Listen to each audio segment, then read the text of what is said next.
I know I'm releasing videos at a very rapid rate, far faster than I normally do. Don't get used to this.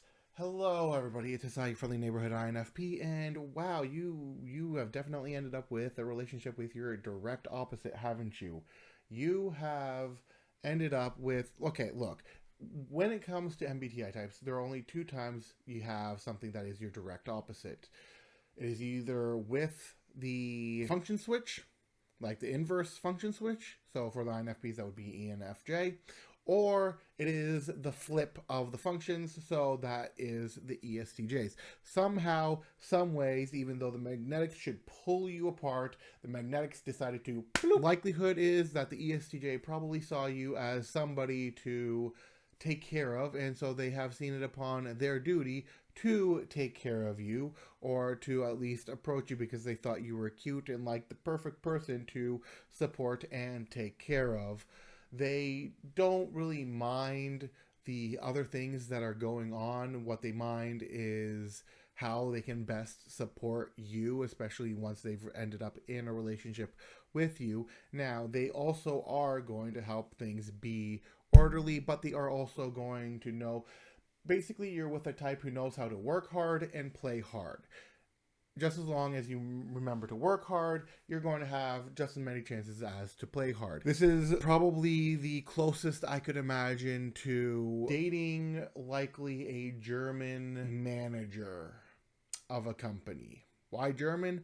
I don't know. Maybe because Germans like to party hard after they've worked hard is the idea. I've got you. Listen, if you're German, you can tell me that that's not how you Germans work at all, and I will respect that. But that's what I've got in my head right now, and that's what I'm working with. With that being said, this is going to be one of those things where the ESTJ, much like the ISTJ, is going to help bring order to the INFP's life. They're going to help the INFP strive to their goals. They're going to help potentially the INFP live a far healthier lifestyle.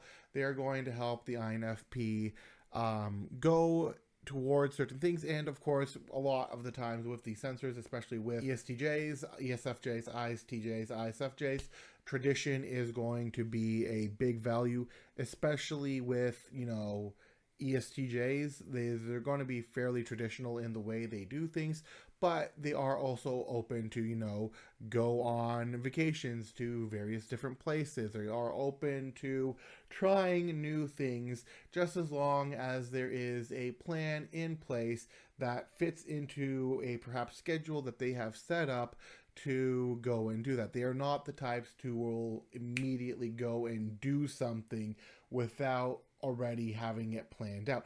Now, it may look like they are immediately doing something, but the very likelihood is, especially in the relationship, if they end up doing something big for you, they have been planning it for a while. That sporadic vacation, they've been planning that without you knowing about it. That, epic meal time, they've been planning it without you knowing it. That amazing date that you've gone out on, they've been planning it without you knowing it. They've got their plans, but not as many plans as, say, an ISTJ may have, or an INTJ, but we'll get to the INTJ sometime later. The point is that the ESTJ is probably going to hold a position in their work that is going to be able to support the family, is going to be able to support you, and they won't typically, from my knowledge, mind you making less than them, because they will feel a sense of pride from my understanding of them being able to take care of you. Now, that is, if they're male, if they're female, they may expect a little bit more of you. They may expect more societal standards of you, perhaps making more than them.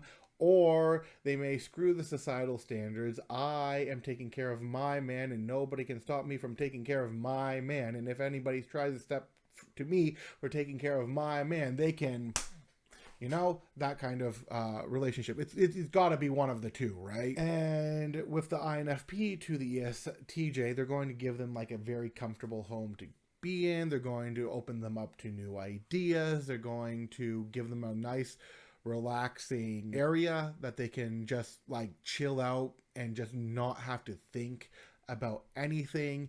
Heck, they could just be, their cuddle buddy and just like sit there with them in silence or not in silence, depending on if the ESTJ wants to talk or not. It's really up to them. And they are going to be very supportive of the ESTJ, but also very much into the giving the ESTJ ideas. And the ESTJ is probably going to find some of those ideas to be hilarious because the INFPs are going to look at things in a very different way that the ESTJ does, specifically in a way that goes against the grain of society. INFPs are typically very good at looking at things against the grain of society, especially when it comes to their own personal lives. But that may be what endears the ESTJ to the INFP, is that different of perspective. The INFP is also going to want to do things with the ESTJ that the ESTJ may not even know that the INFP may want to do, because they think the INFP doesn't want to do that because the INFP isn't interested in that.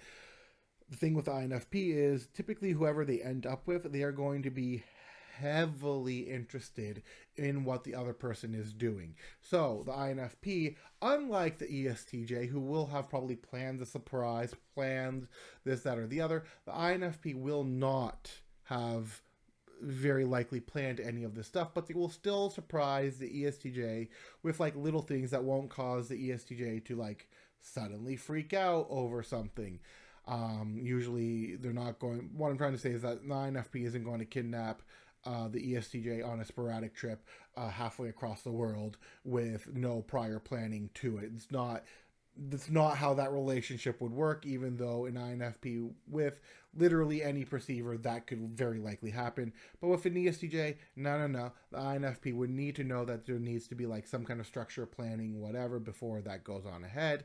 And the ESTJ is going to typically make sure that both sides, especially them, you're dealing with a kind of prideful thing as like, yeah, I'm taking care of them, like they're mine to take care of, and if anybody steps to them, type of deal. Like they're going to be very, I want to say possessive, but like not possessive in a bad way, but possessive in a way that's like, I take care of my own, like, how a mafia family might work. Why am I using a mafia family? Anyways, imagine it being like a mafia family, and like the mafia family or the mafia boss takes care of their own, or like there's like very close groups in the mafia clique that takes care of their own, and that they're a very close family, and if somebody steps to somebody, it's that kind of, I would say it's that level of possession. I don't think I'm explaining this as well as I could be. But that's the best way I can think of it, is like, think of it almost like two people in a mafia who've got each other's back. And if anybody tries to do anything to the other, you're kind of, screwed. So yeah, ESTJs are going to want to take care of the INFPs in some way, but they're also going to inspire the INFPs to work harder, and the INFPs are going to open up the ESTJ's, way of life and introduce them to new things that they may not have thought of. And of course, one of them is probably going to introduce them to that side of life.